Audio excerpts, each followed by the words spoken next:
وارد میشویم به برنامه زباله احکام به یاد امام و با قانون بیت راحل با پای چپ. بله.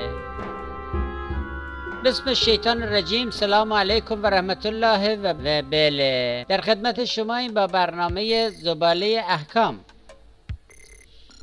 از اینجا بذارید براتون بخوانم. روایت شده است که فرمودن هر کس در دنیا لباس شهرت بپوشد، خدا در روز قیامت لباس ذلت بر او میپوشاند. لباس شهرت چیه که منع شده است از نظر احکام شرعی و حضرت هم اینجوری شدید با اون برخورد کردن؟ یعنی عقوبت لباس شهرت لباس ذلت است در قیامت.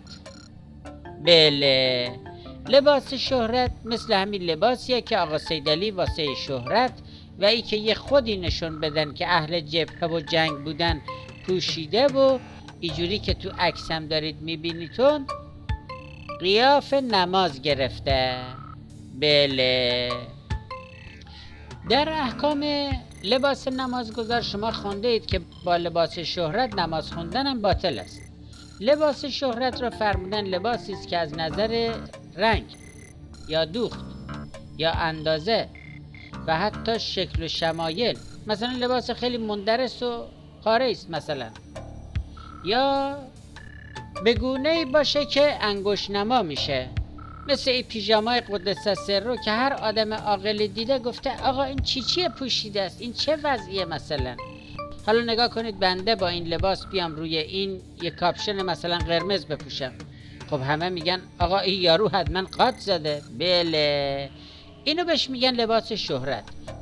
دو تا نکته رو من اینجا عرض کنم. نسبت به مدهای جدید بعضی سوال میکنن، میگن که آیا این مد جدیدی که میاد بازار آیا این لباس شهرت است یا نه؟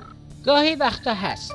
بله، مثل عمامه امام راحل که معلوم نبود از کجا اومده، حالا از غرب یا شرق، از هر کجا، هرچند که بعد از مدتی ممکنه منسوخ بشه و مثل اندیشه راحل و عکسش چی بشه؟ بله، لگدمال بشه که ما کار نداریم. ما فعلا بحثمون در لباس شهرت است که لباس شهرت چیه و به چه دردی میخوره. بله، و اما گاهی وقتا به ما میگن آقا لباس شما هم لباس شهرته. خب با این لباس شما خیلی جا ظاهر میشید، همه نگاه میکنن میگن ای چه لباسی از پوشیده است. ولی در جواب باید عرض کنیم ما قیمت این لباس ها فقط تو جهنم نمیدیم. بله، همینجا هم جوانا از دماغمون قیمتش رو بیرون میکشن. بنابراین روحانی اگر این لباس را میپوشد که بین افراد انگشت نما بشه میشه لباس شهرت. خب اینم از کشفیات ما و توضیحات و احکامی که لازم بود در این خصوص عرض کنیم. تا برنامه دیگر که باز بتونیم رو اعصاب شما باشیم، شما رو به خدا بزرگ میسپاریم. موفق باشید و السلام علیکم و بله.